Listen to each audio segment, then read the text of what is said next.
Telah dirilis buku Makarios. Tuhan memanggil Pendeta Sapta Tandi untuk menyampaikan pesan-pesan pengharapan, pemulihan dan kesembuhan melalui pelayanan Menara Doa Online yang dilakukan setiap hari dari permulaan pandemi COVID-19 hingga sekarang ini. Buku ini menarik untuk dibaca. Pembahasan setiap babnya mudah dimengerti. Desain full color meningkatkan minat membaca. Pemesanan dapat menghubungi Saudari Rini Hutajulu 081366213898 atau dapatkan di konter MPI Care.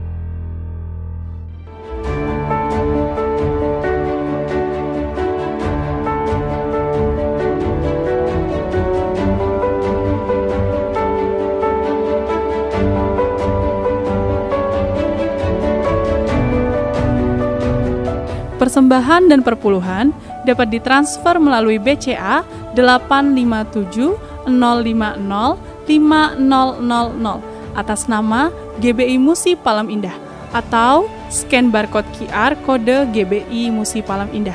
Tuhan Yesus memberkati.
Shalom Bapak Ibu Saudara, kita bertemu kembali di Menara Doa Online saat hari ini. Puji Tuhan kita bisa selalu setia memuji menyembah Tuhan. Begitu banyak kesaksian, begitu banyak chat lewat Bapak Ibu yang menyaksikan perbuatan Tuhan yang baik dalam setiap kita. Di saat kita bersepakat memuji menyembah Tuhan, maka Tuhan akan mendengar setiap seruan Bapak Ibu Saudara. Amin. Mari Bapak Ibu yang mengikuti Menara Doa ini secara online lewat channel YouTube, mari dengan tidak jemu-jemu kita bersatu hati, kita memuji menyembah Tuhan. Karena orang-orang benar adalah orang yang didengar Tuhan doanya. Lebih lagi kita taruh kerinduan kita kepada Tuhan. Mari kita berdoa Bapak Ibu Saudara. Kami satukan hati kami datang kepadamu di saat hari ini ya Tuhan. Engkau Tuhan Allah yang hidup, Engkau Tuhan Allah yang penuh kuasa. Engkau Tuhan Allah yang selalu menaruh telingamu kepada setiap permohonan kami. Di saat hari ini ya Tuhan, kami datang memuji menyembah Engkau.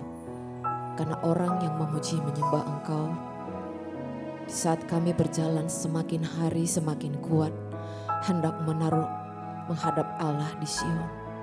Menghadap Tuhan Yesus yang penuh kasih. Menghadap Tuhan Yesus yang penuh dengan kuasa.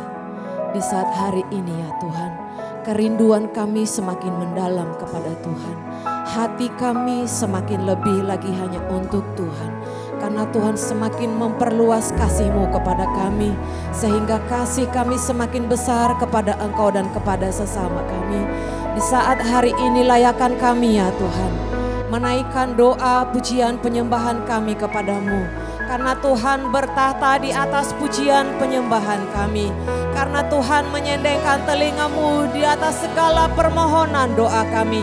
Engkau memperlihatkan kepada kami kuasa-Mu yang ajaib, kasih-Mu yang besar, yang membalut setiap luka kami, yang menyembuhkan setiap sakit kami, yang menguatkan iman kami ya Tuhan Yesus.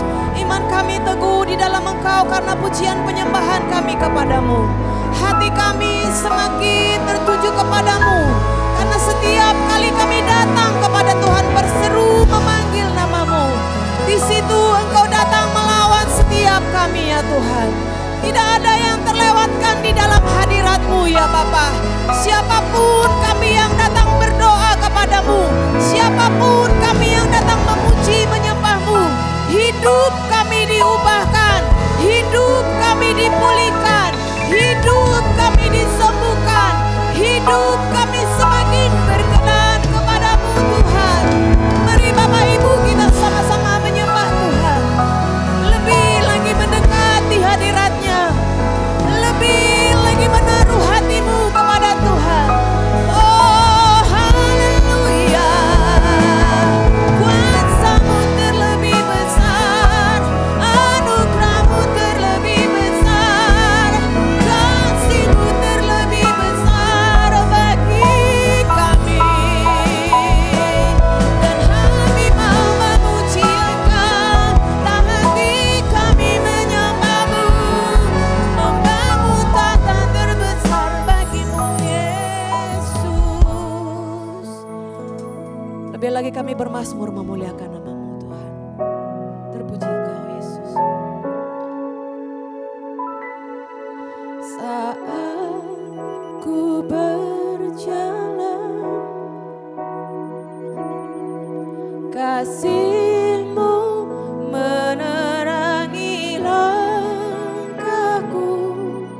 Takut, takut, takut bimbang, karena ku tahu Kau bersamaku.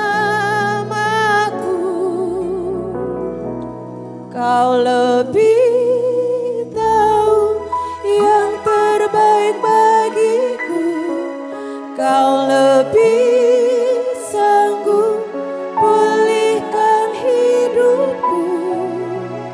Ku berserah, ku percaya, karena Yesus penolong yang setia. Terima kasih Yesus. Saat ku berjalan,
kasih Tuhan lebih lagi Bapak Ibu Saudara. Sembah Dia dengan mazmur, sembah Dia dengan sepenuh hati. Haleluya. Oh, yang lebih yang terbaik untuk umat, yang terbaik untuk kami hamba. Kau yang lebih, Kau yang lebih, Kau yang begitu kami mau lebih lagi.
tata. Aku muliakan dan ku agungkan, Kaulah yang disembah. Tuhan, aku berdoa untuk semua anak-anak-Mu yang sedang sakit kanker, Tuhan. Aku minta kesembuhan-Mu ya Bapa. Di dalam nama Yesus, saudara yang sedang sakit kanker sekarang bergumul. Saudara ada di menara doa ini. Tuhan taruh di hati saya untuk berdoa untuk saudara. Saya percaya mujizat masih ada buat saudara. Tuhan, berikan iman untuk disembuhkan anak-Mu ini. Dalam nama Yesus, beri karunia iman ya Bapa. Dalam nama Yesus, terima saudara. Oleh bilur Yesus, jadi sembuh sekarang. Jadi sembuh sekarang. Aku patahkan setiap roh kanker, tumor. Jadi sembuh sekarang. Beri ya Tuhan, beri kesembuhan. Anak-anak-Mu yang sakit ginjal, paru-paru, liver, diabetes, Tuhan sembuhkan. Anak-anak-Mu yang sakit autoimun, apapun jenisnya, lupus, apapun itu Tuhan, kulit, aku berdoa sembuhkan mereka. Dalam nama Yesus, anak-anak-Mu ya Tuhan yang mengalami pengeroposan tulang, ya Tuhan persendiannya ya Tuhan sakit, aku berdoa sembuhkan mereka. Dalam nama Yesus, dalam nama Yesus, Tuhan Engkau berjanji di masa gerakan doa 333 ini Tuhan. Ada satu terobosan yang Tuhan mau kerjakan tengah-tengah kami. Lakukan sekarang ya Bapak. Lakukan saat ini. Aku berdoa dalam nama Yesus. Dalam nama Yesus. Dalam nama Yesus. Terima kasih Tuhan. Terima kasih Allah Roh Kudus. Tuhan, kami percaya 2023 ini kami sedang mempersiapkan ya Tuhan diri kami untuk satu lawatan Tuhan yang besar, yang ajaib. Untuk satu penuaian jiwa yang besar. Oleh karena itu beri kami, lengkapi kami Tuhan dengan ya Tuhan kekuatan kuasa-Mu. Ya Tuhan dengan pewahyuan firman-Mu. Oleh karena itu hari ini kami berdoa di dalam nama Yesus. Biar firman-Mu ini tertanam di dalam setiap lubuk hati kami. Terima kasih urapi hamba-Mu ini. Dalam nama Yesus. Semua kita yang siap menerima firman dengan hati gembira. Sama-sama katakan amin. Silakan duduk kembali Ibu Bapak. Shalom saudara. Dalam beberapa hari ke depan saya ingin sharingkan tentang komunikasi saudaraku. Ya, tapi hari ini saya berikan judul khotbah saya, bagaimana caranya menjadi pendengar yang baik untuk bisa menjalani kehidupan yang lebih baik. Ya, keberhasilan kita, kepuasan, kebahagiaan atau makarios dalam hidup kita ditentukan oleh seberapa besar, ya, seberapa baiknya kita bisa berkomunikasi dengan orang lain. Kita sudah banyak belajar tentang berkomunikasi dengan Tuhan lewat doa. Tapi hari ini saudaraku dan hari-hari ke depan saya ingin saudara dan saya kita sama-sama belajar bagaimana berkomunikasi dengan baik. Kenapa? Karena penghasilan saudara, pengaruh dalam hidup saudara, keluarga, hubungan dalam keluarga, dalam karir, atau banyak aspek lainnya dalam hidup kita, itu sangat ditentukan oleh seberapa baiknya ya kita bisa berkomunikasi dengan orang lain. Nah, keterampilan berkomunikasi ini ada dua hal yang harus kita pelajari, yang kita akan pelajari, ya kan? Pertama adalah bagaimana caranya kita bisa menjadi pendengar yang baik, ya, sehingga orang suka berbicara dengan kita. Karena kalau kita nggak jadi pendengar yang baik, orang nggak mau bicara sama kita, saudaraku. Yang kedua adalah bagaimana caranya, ya kan, kita mengkomunikasikan pemikiran-pemikiran kita dengan menjadi pembicara yang baik, sehingga orang mau mendengarkan perkataan kita. Ya, kalau kita ingin, ya kan, ya, saudara harus belajar, makin terampil dalam berkomunikasi. Ya, kita harus terus belajar ya kan? Untuk menjadi lebih baik dalam hal mendengarkan, menjadi lebih baik dalam berbicara. Nah, komunikasi dan kehidupan, ya. Bagaimana saudara berkomunikasi, ya kan? Ya kan? Dan kehidupan ini dua aspek, dua hal penting yang saling berkaitan satu dengan yang lain. Oleh karena itu kita tidak boleh berhenti belajar, tidak boleh berhenti bertumbuh bagaimana menjadi seorang pendengar yang lebih baik. Kita tidak boleh berhenti belajar dan bertumbuh bagaimana menjadi seorang pembicara yang lebih baik. Ya kan? Kalau kita berhenti bertumbuh, saudaraku, ya kan, berhenti belajar, maka hidup kita tidak akan menjadi lebih baik, saudaraku. Orang kenapa kok mau marah-marah aja bawaannya, frustrasi aja, karena nggak bisa mengkomunikasikan apa yang menjadi pikiran dia ke orang lain. Dia nggak bisa mendengar sehingga nggak tambah pinter dalam kehidupan dia. Nah, saudaraku Yesus, ya kan, saya ingin ajak saudara dalam beberapa hari ke depan sekali lagi, ya kan, ingin kita sama-sama belajar bagaimana menjadi seorang pendengar yang baik sehingga orang suka berbicara dengan kita. Ya, kita bisa menjadi pembicara yang baik sehingga orang suka untuk mendengarkan perkataan kita. Saudara tahu nggak, saudara, yang saya baca-baca, saya juga lihat ya, bahwa untuk saudara bisa ikut seminar komunikasi, ya komunikasi, itu paling nggak saudara harus bayar tuh paling nggak 5 juta loh, ya kan? Untuk saudara bisa ikutin sesi seminar komunikasi yang bagus. Saudara nggak usah mengeluarkan uang sampai 5 juta, ya kan, untuk dengar daripada pesan firman Tuhan hari ini. Karena gratis, saudara nggak bayar. Karena tujuan saya membagikan firman Tuhan tentang bagaimana berkomunikasi dengan lebih baik. Tujuannya adalah supaya saudara bisa menjalani kehidupan yang lebih baik di tahun 2023 ini. Katakan amin. Kita akan belajar dari kitab Amsal. Kitab Amsal. Saudara mau menjalani kehidupan yang lebih baik? Kita belajar, ya kan? Bagaimana berkomunikasi dengan baik, dengan tekanannya dalam hari ini dan besok, bagaimana menjadi pendengar yang baik. Lalu minggu depan nantinya saudara, kita akan belajar bagaimana menjadi seorang pembicara yang baik. Saudara Yesus, kita belajar dari kitab Amsal semuanya. Ya, kitab Amsal adalah kitab yang berisi tentang hikmat Tuhan. Ya, bagaimana melakukan hal yang benar dengan cara yang benar pada waktu yang benar untuk segala aspek kehidupan kita. Nah, makanya kitab Amsal ini kitab yang luar biasa menurut saya. Ya kan, yang banyak berbicara tentang bagaimana seharusnya kita mendengarkan dan tentang bagaimana seharusnya kita berbicara agar kita bisa memiliki keterampilan dalam berkomunikasi. Saudara, ada satu pertanyaan coba saudara pikirkan begini. Bisa nggak saudara atau kita semua, ya kan? Kita kita mendengarkan sesuatu, tapi sebenarnya kita tidak benar-benar dengar. Kita nggak tahu. Bisa nggak? Saudara harus tahu cara membedakan antara mendengar dengan menyimak. Kenapa saya tuh rasa lebih dihormati ketika saya berbicara ada orang menulis apa yang saya katakan. Katakan amin. Semua orang bisa.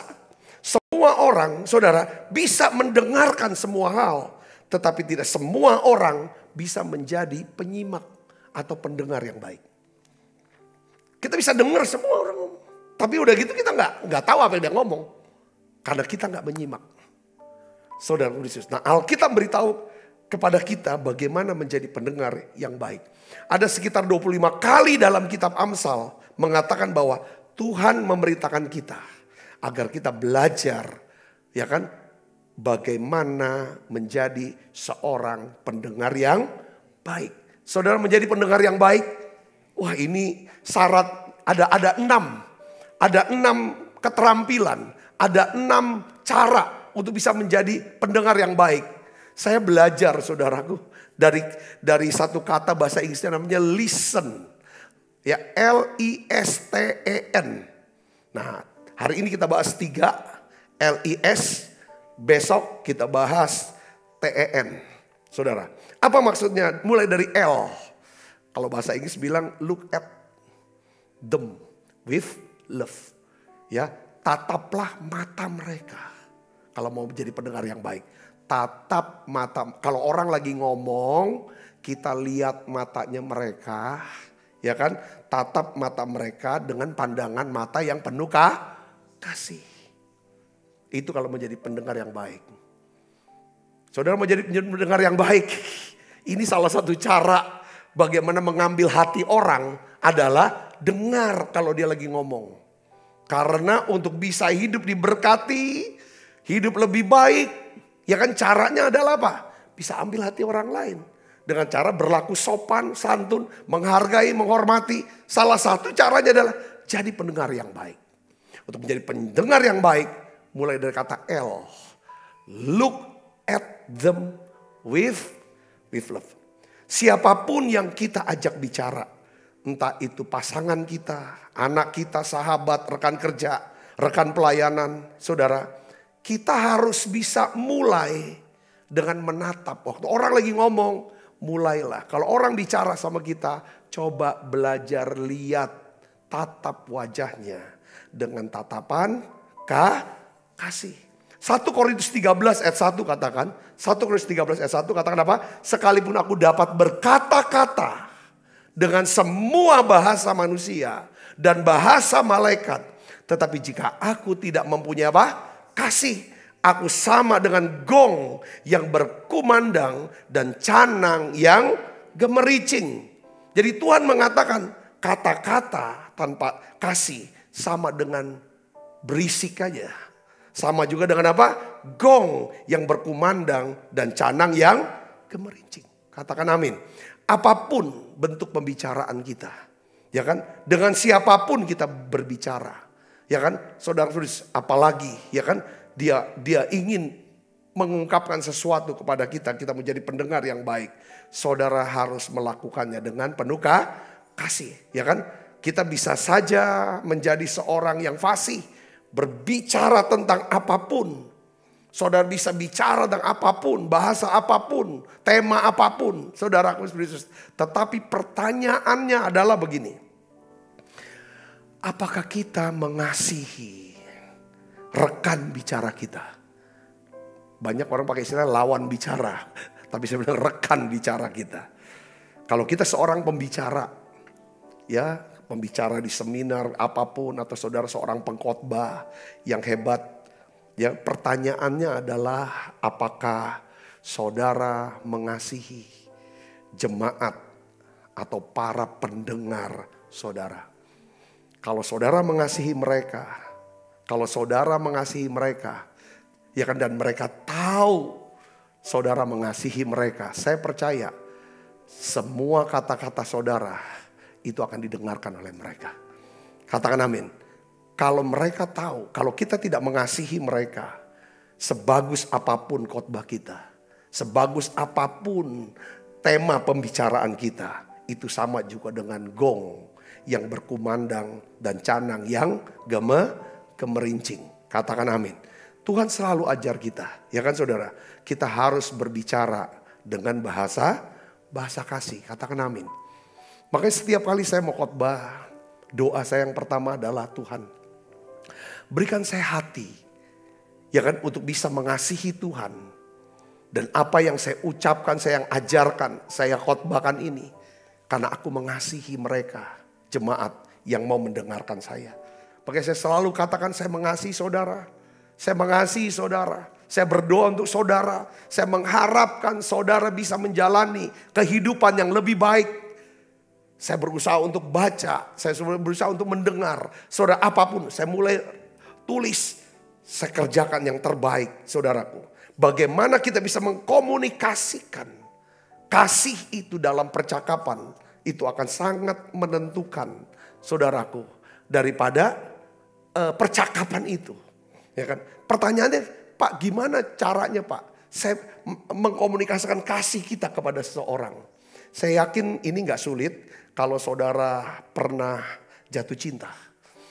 Kalau saudara pernah jatuh cinta dengan seseorang, ya kan, saudara mudah untuk mengkomunikasikan cinta saudara. Caranya dengan apa? Lewat apa? Tatapan mata. Betul? Kita bisa lihat. Saudara, orang bisa lihat. Mata kita, saudaraku, itu alat yang paling ampuh untuk menunjukkan cinta kasih kita kepada orang lain. Katakan amin. Kalau kita berbicara, ya kan, saudaraku, ya kan, kita berbicara dengan siapapun, ya kan, saudara. Satu hal yang paling penting adalah pastikan kita tatap mereka dengan tatapan mata yang penuh kasih. Kita belajar dari Yesus, Markus 10 ayat 21. Mari saudara kita akan lihat, kita akan baca bersama-sama yuk. Markus 10 ayat 21 kita baca. 1, 2, 3. Tetapi Yesus memandang dia dan menaruh kasih kepadanya. Lalu berkata kepadanya, ini perkataan yang sangat sulit.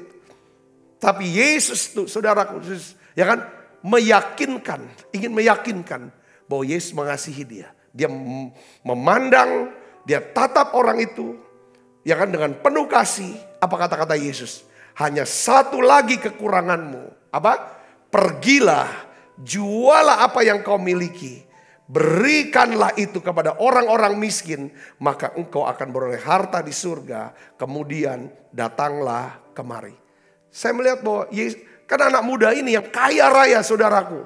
Ya kan? Dia tanya sama Yesus, bagaimana caranya untuk beroleh hidup yang kekal? Saudaraku, ya kan? Yesus tanya, langsung dia cerita tentang dia sudah lakukan ini. Dia cerita, Yesus tatap dia. Lihat dia, aku sudah lakukan ini. Ya kan? Ya kan? Tapi yang dia cerita tentang mengasihi sesama. Saudaraku, tentang hubungan. Lalu Tuhan tatap mata dia dengan kasih. Dia bilang, ya kan, kamu harus mengasihi yang pertama Tuhan. Karena hatinya terikat dengan harta, dengan uang. Dia bilang kamu jual itu. Saudara, ya, Tuhan pandang anak muda yang kaya raya ini. Tuhan menaruh kasih kepadanya. Lalu Tuhan berkata, katakan amin.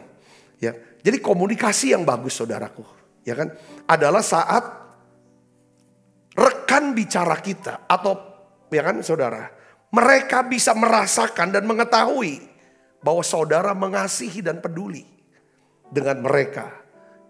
Kalau dalam pembicaraan ada kasih ya saudaraku, bahwa saudara mengasihi dia, saudara peduli dengan dia, maka komunikasi bisa berjalan dengan baik dan berkualitas. Katakan amin. Amsal 20 ayat 12 kita lihat di kitab Amsal, katakan apa? Telinga yang mendengar dan mata yang melihat, kedua-duanya dibuat oleh Tuhan. Saudara di sini, Tuhan tidak mengatakan apapun tentang mulut. Tuhan cuma ngomong apa saudara? Telinga untuk mendengar, mata untuk melihat. Kedua-duanya dibuat oleh Tuhan. Nah, di dalam komunikasi sebenarnya saudaraku, Tuhan ingin, ya kan, kita pakai mata. Untuk apa? Melihat, artinya memperhatikan.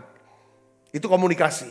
Yang kedua, gunakan telinga untuk mendengarkan, menyimak dengan baik, melihat dan mendengarkan dengan baik. Saudaraku. Nah, di mana rupanya saudara dalam komunikasi, mata dan telinga jauh lebih penting daripada apa? Mulut. Tuhan gak sebut. Saya mau nanya sama saudaraku, ya. Seberapa banyak mata yang Tuhan berikan kepada kita? Ada berapa? Ada 2. Ada berapa banyak telinga yang Tuhan berikan buat kita? 2. Ada berapa banyak mulut Tuhan kasih kepada kita? 1. Alasan Tuhan memberikan telinga dan mata 2 kali lipat dari mulut adalah supaya kita mendengarkan, memperhatikan 2 kali lebih banyak daripada apa? Berbicara. Katakan amin. Nah, masalah besar dalam komunikasi adalah apa saudara? Kita berbicara terlalu banyak. Kita terlalu banyak bicara. Kita kurang mendengarkan, kita kurang memperhatikan. Tapi kita terlalu banyak bicara. Kenapa kok kita terlalu banyak bicara saudaraku? Kenapa kita terlalu banyak bicara? Karena kita lebih peduli dengan diri kita. Ya, kita lebih mencintai diri kita sendiri. Kita ingin, saudara, ya kan, lebih didengarkan daripada mendengarkan daripada orang lain. Kita lebih suka didengarkan. Kita lebih peduli dengan diri kita ketimbang kita peduli dengan orang lain. Nah, Tuhan berulang kali memperingatkan dalam Alkitab, saudara, supaya kita jangan terlalu banyak berbicara. Sampai 10 ayat, 10 sampai 12 ayat dalam kitab Amsal itu cerita. Saya nggak akan bacakan banyak, 10 sampai 12. Paling tidak ada beberapa ayat saya ingin bacakan kepada saudara, ya kan? Tentang menjadi pendengar yang baik adalah saudara dan saya, ya kan? Harus belajar, kurangi kata-katanya. Kita baca Amsal 10 ayat 19, kita baca sama-sama. 1, 2, 3. Di dalam banyak bicara pasti ada pelanggaran. Tetapi siapa yang menahan bibirnya berakal budi. Dalam banyak bicara pasti, bukan mudah-mudahan, ada pelanggaran. Kadang-kadang kita nggak perlu jadi pembawa berita gitu loh. Ya kan, orang kadang-kadang kita mau cerita, ada berita ini, ngomong gini-gini, orang belum tentu mau dengarkan. Saudara, kadang-kadang orang tuh nggak terlalu peduli, ya kan, dengan kita. Sampai dia tahu kita peduli dengan dia, baru dia mau dengarkan. Terlalu banyak ngomong, tapi orang nggak tahu kalau kita peduli sama dia, nggak didengerin. Saudara, nggak didengerin. Amsal 13, bahkan kalau kita banyak ngomong, kita akan banyak salah. Amsal 13 ayat 3 ini saya ambilnya dari bahasa Indonesia sehari-hari, kayaknya terjemahannya lebih kena di sini. Kita baca 1, 2, 3. Orang yang hati-hati dalam tutur katanya akan aman hidupnya. Orang yang bicara sembarangan akan ditimpa kemalangan. Katakan amin. Katakan amin. Ya, tapi juga Tuhan tuh nggak mau kita diem aja, bukan itu poinnya. Saudara, bukan kita diem aja masa bodoh nggak mau ngomong. Ya kan, kalau misalnya bisa ngomong, saudara nggak bisa komunikasikan pikiran saudara, perasaan kehendak saudara. Ya kan, tetap harus bicara. Ya kan, Amsal 20 ayat 19, kita baca lagi saudaraku. Di sini ada ayat yang ini agak lebih terang jelas sekali. Saudara, dalam bahasa Indonesia sehari-hari. Kita baca yuk. 1, 2, 3. Orang yang senang membicarakan orang lain tidak dapat menyimpan rahasia. Janganlah bergaul dengan orang yang terlalu banyak bicara. Janganlah bergaul dengan orang yang terlalu banyak bicara. Ya kan? Dalam terjemahan yang lain lagi ada kata gini saudaraku, bahasa Inggrisnya. Kamu jangan bergaul sama orang yang mulutnya terbuka terus. Ya semua kita ngeri saudaraku yang buka terus saudaraku. Ya kan? Bisa celaka kita. Yang pertama adalah saudara, look at them with love. Yang kedua adalah ya I-nya adalah invest as much time as needed. Artinya apa?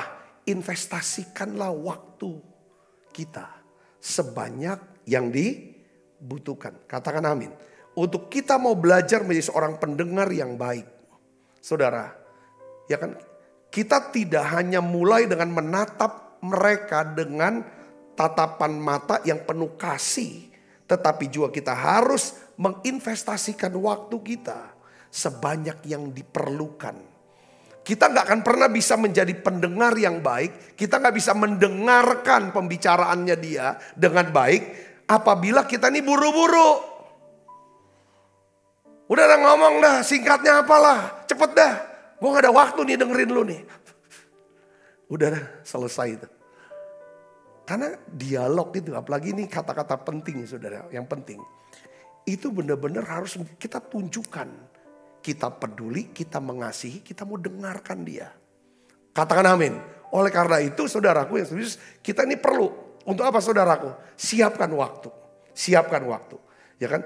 Kita butuh waktu yang cukup untuk kita bisa mendengarkan dengan baik. Seolah-olah kita nggak terlalu sibuk. Makanya orang yang selalu mengesankan dirinya terlalu sibuk adalah orang yang tidak punya waktu untuk mendengarkan dan peduli dengan orang lain. Ya, orang tua yang kelihatannya sibuk, dia gak akan pernah mau bisa dengarkan anaknya. Gak akan pernah bisa menjadi pendengar yang baik sama anak-anaknya. Saudara Yesus, ini penting, ya kan? Kalau kita bicara tatap anak, kayak kenapa kadang-kadang anak-anak kecil kalau mau ngomong kan dia ngomong gini, cerita, kita tatap wajahnya. Saya bisa membayangkan Tuhan gitu loh saudaraku. Tuhan pun ini bicara tentang bagaimana Tuhan tuh berkomunikasi dengan kita. Saudara tahu dah kalau kita panggil Bapa dalam nama Yesus, saya percaya wajah Tuhan, wajah Bapa, ya saudara, itu berada di wajah kita. Dia lihat kita dengan tatapan mata yang penuh kasih. Dan dia nggak buru-buru, dia aja walaupun Tuhan tuh sibuk, saudara urus banyak hal di alam semesta ini. Tapi kalau kita udah bicara sama dia, ya kan saudara tuh, itu sepertinya dia tuh saudara kayaknya cuman kita doang. Dia siapkan waktu hanya untuk kita saja, untuk dengarkan apa isi hatimu nak. Omong, itu Tuhan. Seperti dia nggak repot, nggak buru-buru kesana. Makanya kita bisa rasakan adanya ketenangan, adanya kelegaan. Kita ada sukacita kalau kita bisa doa sama dia. Yang ada kita yang buru-buru ngomongnya. Kau Tuhan nggak pernah buru-buru saudaraku. Sepanjang kita mau datang pada waktu saudara susah, saudara mau bicara sama dia mau berapa lama pun, dia punya cukup waktu untuk dengerin saudara. Itu Tuhan. Di Alkitab ada kisah saudaraku. Ini hal yang luar biasa. Saudara tahu kisah tentang Ayub. Ayub saudara.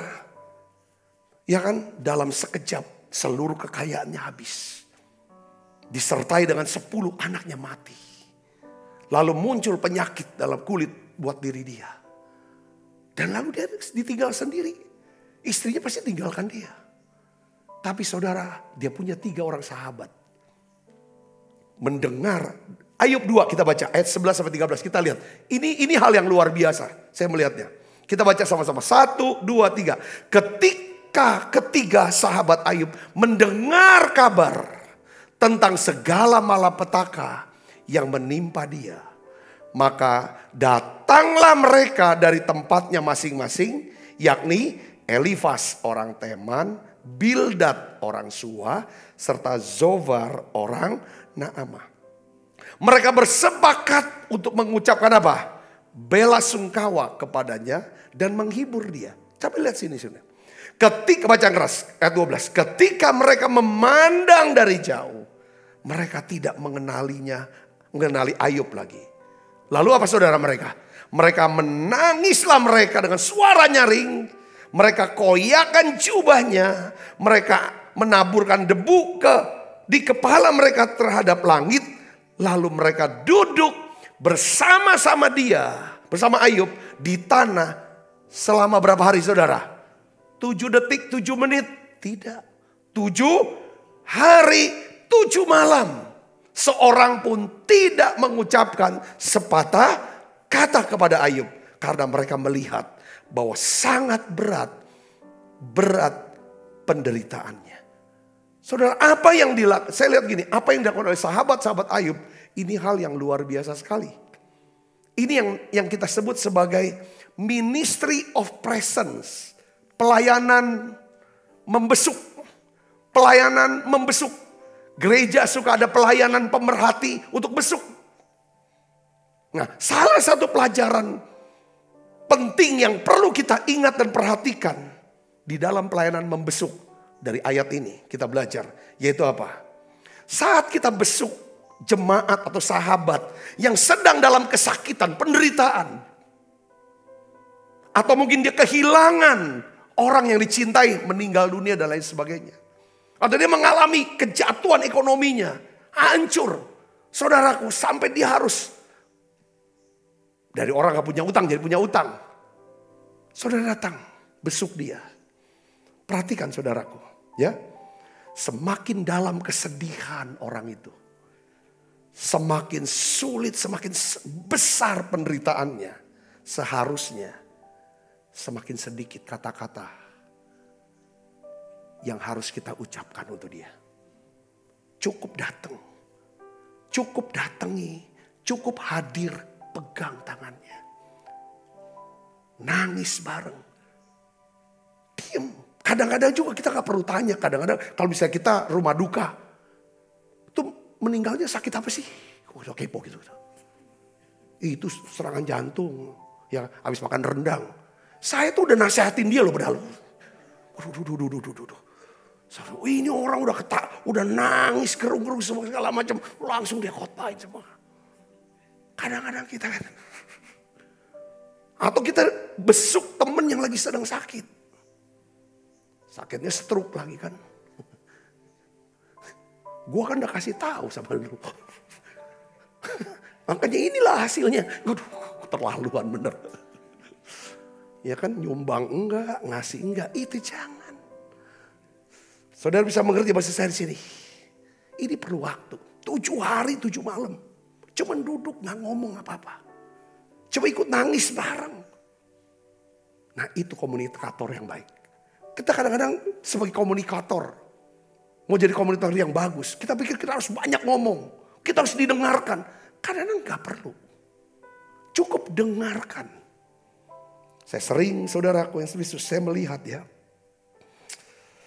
Cara Tuhan tuh kasih kita telinga. Nih Tuhan bisa pakai telinga kita saudara. Untuk menyembuhkan dan memulihkan orang. Tanpa pakai kata-kata lo. Memang iya bisa. Oleh Biluris kamu sembuh. Ya kita harus pakai kata-kata kita doakan. Tapi kadang-kadang. Hanya dengan mendengarkan curahan hatinya dia. Dan kita bisa merasakan apa yang sedang dia rasakan. Saudaraku dia cerita. Kita cuma dengar. Cuma pegang tangan. Saudaraku. Dan ikut nangis bareng. Itu udah menyembuhkan. Saudara bisa mengerti sini katakan amin. Saudara punya enggak? Ini orang. Teman 3 sahabat. Ini sahabat sejati. Mereka orang-orang yang rohani. Orang-orang yang dewasa sekali. Saya bilang orang dewasa sekali. Secara rohani. Katakan amin. Kadang-kadang cukup. Ya kan? Gak ada kata-kata yang keluar. Mereka bijak sekali. Kok bisa diem? 7 hari gak ngomong itu berat loh buat kita. Saudara pernah gak 7 hari 7 malam gak ngomong. Sepatah kata gak ngomong. Itu berat. Kita sehari aja itu berat. Itu karena apa? Dia mencintai Ayub. Dia mengasihi Ayub. Saudara pernah gak punya seseorang dalam hidup saudara yang duduk di tanah bersama saudara selama 7 hari, 7 malam tanpa ngomong apa-apa? Wah keren ya, sahabat ini saudara jangan buang dia. Itu sahabat sejati saudara. Ya kan? Atau saudara pernah temani gak seorang sahabat lagi dia susah. Tapi saudara gak ngomong apa-apa, saudara diam ikut aja. Ya kita perlu investasikan waktu. Sebanyak yang dibutuhkan. Katakan amin. Jangan kesannya harus buru-buru. Saudara, kalau kita mau menjadi pendengar yang baik. Katakan amin. Yang ketiga, yang terakhir. Ya kan? L, look at them with love. I-nya apa saudara? Invest. As much time as needed. Nah sekarang S. S-nya apa? Share their feeling, not your solution. Saya terjemahkan berbagi. Berbagi dengan perasaan mereka. Bukan memperbaiki perasaan mereka. Maksudnya apa? Begini saudaraku. Seringkali saudaraku, saat kita sedang berdialog saudara sama anak kita yang sedang mengalami hari buruknya. Mungkin kita sedang berdialog, berbicara dengan pasangan kita. Dia lagi sedang mengalami susah sekali dalam pekerjaannya. Atau sahabat kita sedang mengalami masa-masa sulit dalam hidup dia. Saudara, nah salah satu masalah terbesar daripada manusia adalah khususnya saya lah, paling tidak saya ini. Ya kan? Kita itu mau cepat-cepat perbaiki perasaan mereka. Bukan memahami, merasakan perasaan mereka. Saya bisa ngerti sini? Katakan amin. Kita ini selalu berusaha ingin secepatnya selesaikan masalah mereka. Padahal yang paling diinginkan oleh mereka yang datang kepada saudara. menceritakan kesusahannya, kesedihan, masalahnya, pergumulannya. Sebenarnya mereka ingin berbagi perasaan. Tujuannya apa? Supaya saudara bisa turut merasakan perasaan mereka. Kalau kita bisa, saudara, turut merasakan perasaan mereka. Ya kan saudara Kristus, ya kan? Tanpa harus berusaha untuk memperbaiki masalah mereka. Dia akan lihat kita sebagai orang yang apa? Mengasihi dia dan peduli dengan dia. Katakan amin. Katakan amin. Ya kadang-kadang ada anak kecil, misalnya anak kita datang, dia cerita kesusahan dia, masalah dia. Atau siapapun yang datang kita, mereka cerita tentang masalah kesulitan. Saudaraku, kita ini harus bisa merasakan begini apa? Dari cerita ini, perasaan di balik kata-katanya dia. Mungkin dia ngalami takut, dia takut. Dari kata-kata itu kita tahu dia sedang mengalami perasaan khawatir, sekhawatirnya, takut, setakut-takutnya. Atau marah, sedang marah semarah-marahnya. Atau mereka lagi sedih, sesedih-sedihnya. Jangan kita bilang gini, alah masalah itu masalah kecil lah. Gitu aja diperbesar-besarin. Itu kata-kata yang tidak ada perasaannya. Kalau menurut saya. Ini saya belajar. Jangan sekali-sekali, ya kan, berkata kepada mereka, itu kan masalah kecil. Itu kan bukan masalah. Ingat perkataan seperti kita dengerin aja, dengerin dan bisa istilahnya relate atau nyambung, nyelamin perasaan mereka. Ini hidup dalam kasih, ini prakteknya saudaraku. Ya kan kita bisa, ini yang namanya simpati, empati, ada belas kasihan. Saudara, orang tidak peduli apa yang kita tahu. Sampai mereka tahu bahwa kita peduli sama mereka. Oh kita bisa ini, kita tahu ini segala macam. Dia gak pusing. Orang kalau udah mau ngobrol sama kita, mau cerita sama kita, apalagi dia mau buka masalahnya sama kita.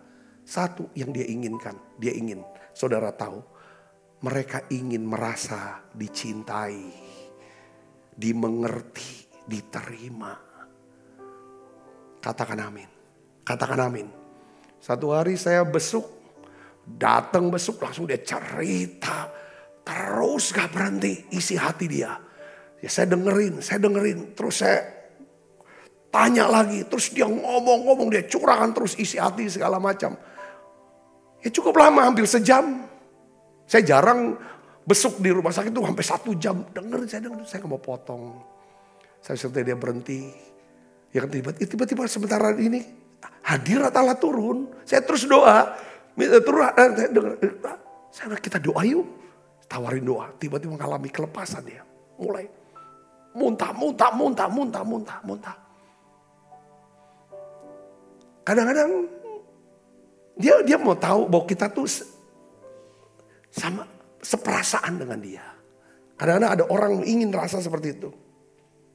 Mereka ingin yakin, satu keyakinan bahwa kita bisa ngerti perasaan dia. Waktu dia cerita, dia tuh ingin bahwa kita tuh tahu alasan kenapa dia marah. Alasan kenapa dia khawatir. Makanya dia ngomong sama kita. Dia mau kasih tahu kenapa dia khawatir. Saudara Kristus. Ya. Jangan buru-buru kasih jawaban. Jangan buru-buru kasih solusi. Pas sudah selesai, udah lama, sudah doa. Saya aja tutup dengan kata-kata, saya usapkan kata ini. Jangan ambil keputusan apapun. Ya, saya cuma kasih nasihat itu aja. Jangan ambil keputusan apapun. Ya, sudah doa. Itu aja selesai. Kadang-kadang orang dalam keadaan lagi itu nggak perlu khotbah yang panjang-panjang dari kita. Amsal 18 ayat 13 katakan apa? Jikalau seseorang memberi jawab sebelum mendengar, itulah kebodohan dan kecelaannya. Baca lagi sama-sama dengan saya yuk. Amsal 18 ayat 13, 1, 2, 3. Jikalau seseorang memberi jawab sebelum mendengar, itulah kebodohan dan kecelaannya. Ya kan? Ketika seorang datang, dia mau bicara dengan saudara, dengarkan, rasakan perasaan mereka sebelum saudara mencoba memperbaiki perasaan mereka. Nah, salah satu contoh terbaik dalam Alkitab saudara tentang hal ini, yang kita berbagi perasaan mereka tanpa harus memperbaiki dulu perasaannya mereka. Ya, perasaan mereka apa saudara? Mungkin lagi marah, ya dengerin, kita rasakan. Apa kemarahan dia, kesedihan dia, kesusahan dia. Nah, ini ada di Alkitab saudara. Kita teladan kita Yesus. Bagaimana Yesus saudaraku dengan Lazarus. Saudara lihat di sini. Kisah Yesus dengan Lazarus di Yohanes pasal 11. Ayatnya banyak pada masa COVID. Saya sering kutip kata-kata. Penyakit ini tidak akan mendatangkan apa? Kematian. Tetapi untuk menyatakan kemuliaan Allah. Yesus diberi kabar bahwa sahabat baiknya Lazarus sedang sakit, hampir mati. Mungkin sudah koma. Nah, jarak Yesus dengan Betani saat itu cuma setengah hari perjalanan. Tapi Alkitab katakan Yesus menunda untuk datang. Lalu gak lama Lazarus mati. Padahal Yesus berkata, penyakit Lazarus tidak akan bawa kematian. Tapi nyata dia mati. Semua berduka, semua sedih. Saudara, lalu Yesus datang saudara setelah Lazarus dikubur selama berapa hari? 4 hari. Baru datang. Nah, di sana saudara Yesus berjumpa dengan Maria. Kita lihat saudara ayatnya. Yohanes 11 ayat 32 sampai 36. Kita baca sama-sama. 1, 2, 3. Setibanya Maria di tempat Yesus berada dan melihat dia, tersungkurlah ia di depan kakinya dan berkata kepadanya, Tuhan, sekiranya engkau ada di sini, saudaraku pasti tidak mati. Perhatikan ayat 33. Ketika Yesus melihat Maria menangis dan juga orang-orang Yahudi yang datang bersama-sama dia, apa saudara? Masgulah hatinya. Ia sangat terharu dan berkata, di manakah dia kamu baringkan? Jawab mereka, Tuhan, marilah dan lihatlah. Ayat 35, baca yang keras. Maka menangislah Yesus. Lalu kata orang-orang Yahudi, lihatlah betapa kasihnya. Saudara sini, Yesus mendengarkan Maria yang berkata, Tuhan, sekiranya engkau ada di sini, saudaraku pasti tidak mati. Maria nangis. Yesus merasakan perasaan Maria, kesedihan Maria, dan kesedihan orang-orang Yahudi yang berduka cita karena kematian Lazarus. Yesus turut merasakan perasaan sedih mereka. Hal itu tunjukkan dengan apa? Masgul hati Yesus. Menangislah Yesus. Saya ingin beritahu kepada saudara, Yesus tahu gak solusinya? Tahu. Karena dari awal sebelum Lazarus sakit, Tuhan sudah punya rencana kok. Dia ingin saudara menyatakan diri sebagai anak Allah yang berkuasa untuk membangkitkan orang mati. Dia sudah punya setting sebelum Lazarus sakit. Saudaraku, lalu dia dapat kabar Lazarus sakit. Dia sengaja tunda. Dia sudah punya solusi untuk apa? Bangkitkan Lazarus mati. Tapi ketika dia ketemu Maria, dia gak bilang, alah Maria tenang, gak usah nangis lah. Itu masalah kecil. Berhentilah nangis, masalah kecil itu. Masa gitu aja nangis sih? Nanti saya bangkitkan dia dari kematian. Yesus gak ngomong gitu. Yesus mereka nangis. Yesus diam. Malah Yesus ikut nangis sama mereka. Belajar gak saudara hari ini? Ini saya belajar. Saudara katakan dia gak selesaikan langsung. Dia gak selesaikan langsung. Saudara walaupun dia tahu solusinya. Ya katakan amin. Ya, tapi sebaliknya Yesus katakan apa? Dia ikut menangis. Dia tunjukkan simpatinya. Dia tunjukkan empatinya. Dia tunjukkan belas kasihannya. Saudaraku, sekalipun Yesus tahu solusi, Tapi Yesus bisa turut merasakan perasaan mereka. Katakan amin. Dan memang Yesus bangkitkan Lazarus dari kematian. Kenapa kok Yesus harus berhenti? Harus bertanya, siapa yang pegang jubah saya? Ada kuasa yang keluar ini. Lalu ada ibu-ibu yang disembuhkan sakit pendarahannya. Dia sudah mengalami pendarahan 12 tahun, sembuh. Langsung ibu itu langsung bilang, aku. Yesus harus berhenti, saudara, padahal Yairus, kepala rumah ibadat, benar-benar mendesak banget, urgent banget, harus cepat banget. Saudara, doakan anaknya, perempuannya yang sedang sakit hampir mati. Yesus dengarkan cerita, kesaksian daripada si ibu ini. Saya yakin saudaraku ketika Yesus bertanya dan mendengarkan dengan tatapan mata yang penuh dengan kasih. Yesus sebenarnya sedang apa saudara? Menyembuhkan. Tuhan Yesus bukan hanya ingin menyembuhkan sakit penyakit si perempuan ini. Tapi yang paling penting adalah Tuhan mau sembuhkan apa saudara? Mental. Saudara, luka yang di dalam. Ibu ini sudah lama tidak berbicara dengan siapapun. Karena dia diisolasi. Karena ngalami pendarahan. 12 tahun gak ngobrol. Saudara, dia tahu dirinya ditolak oleh orang. Orang menjauh dari dia. Ini luka yang dalam. Ditolak, saudaraku. Tapi Tuhan mau dengarkan dia. Lalu Tuhan kasih. Ya kan saudaraku? Dosamu diampuni. Kamu sudah sembuh. Maksud sembuh secara utuh total. Gila. Sebenarnya Tuhan itu adalah pendengar yang luar biasa. Katakan amin saudara. Saya berdoa. Kita terus bertumbuh. Setiap kali saya siapkan kata-kata bahan khotbah ini. Saya yang pertama-tama sangat diberkati. Saya mau belajar Tuhan. Ketika saya berbicara dengan orang-orang lagi mau berbicara sama saya. Ketika orang lagi berbicara, ajar saya untuk bisa.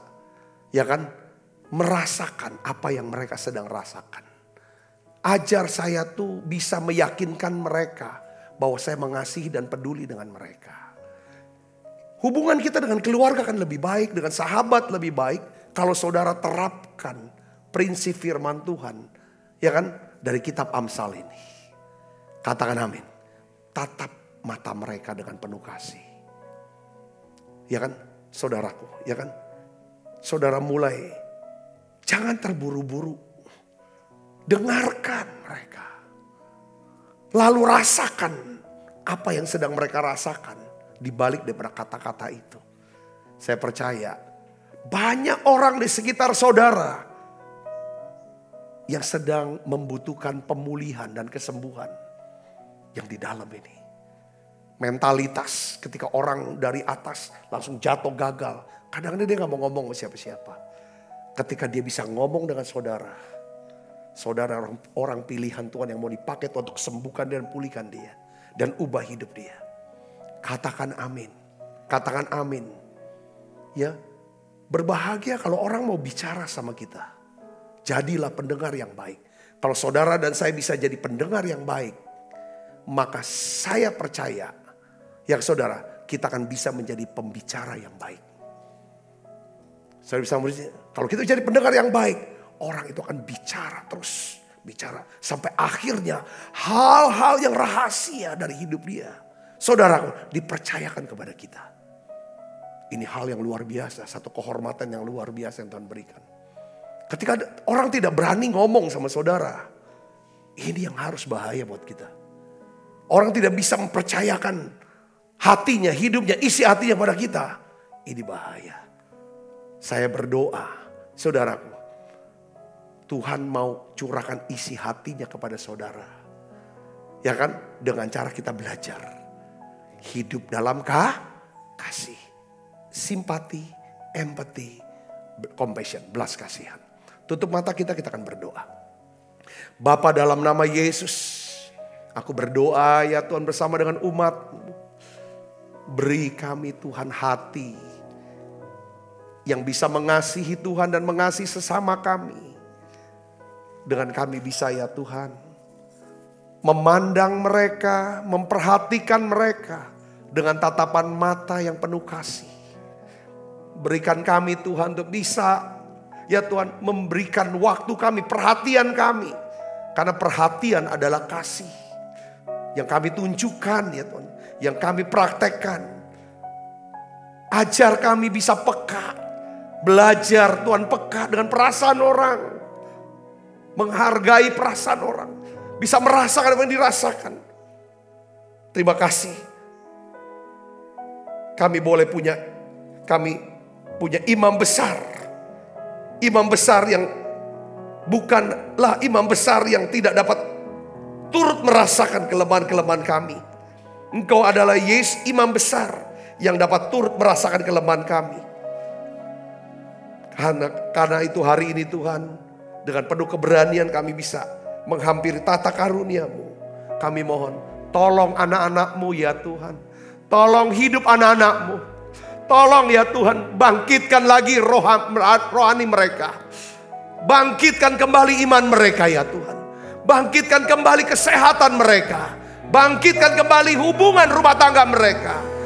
Bangkitkan kembali pekerjaan mereka, bisnis mereka, keuangan mereka ya Tuhan. Dengarkan kami ya Tuhan Yesus. Tolong kami ya Bapa, dan ubah kami.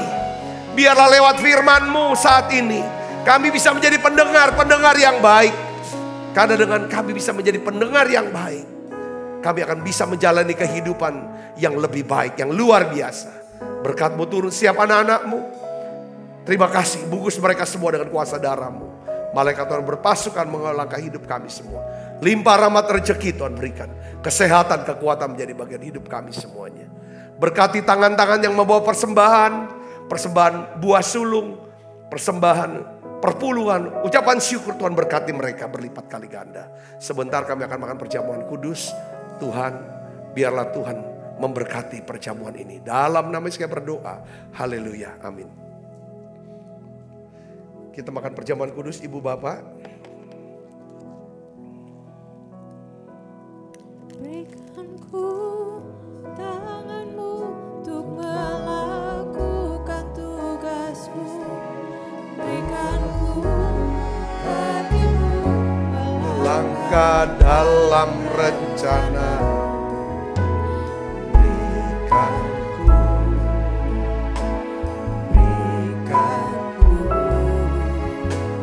Berikan ku hati. Sebab apa yang telah kuteruskan kepadamu telah kuterima dari Tuhan, yaitu bahwa Tuhan Yesus pada malam waktu Ia mengambil roti, angkat roti. Dan sudah itu mengucap syukur atasnya, Ia memecah-mecahkannya dan berkata, inilah tubuhku yang diserahkan bagi kamu. Perbuatlah ini menjadi peringatan akan aku. Saudaraku, bukankah roti tangan kita ada persoalan kita dengan tubuh Kristus? Mari kita makan dalam dong.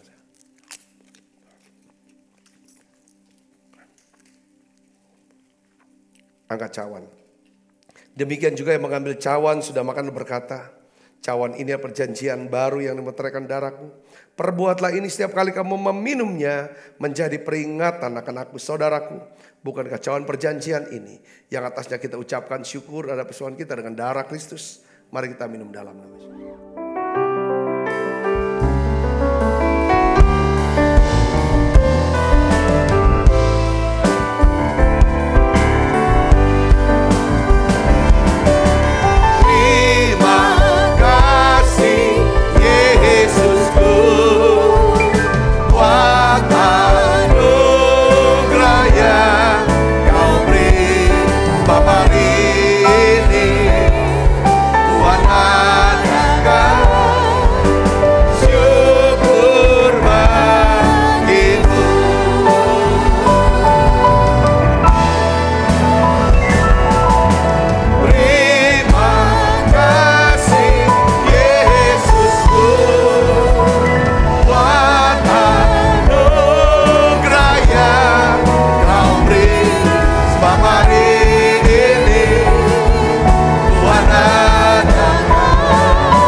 Mari buka kedua tangan kita. Kekasih Kristus, terimalah berkat yang berlimpah-limpah daripada Allah Bapa, dalam anaknya tunggal Tuhan kita Yesus Kristus, persekutuan yang manis daripada Roh Kudus, menyertai saudara semua mulai saat ini, sampai Yesus datang menjemput kita dalam permai dan sampai selama-lamanya. Semua kita yang percaya berkati sama-sama katakan amin. Tuhan berkati saudara semuanya.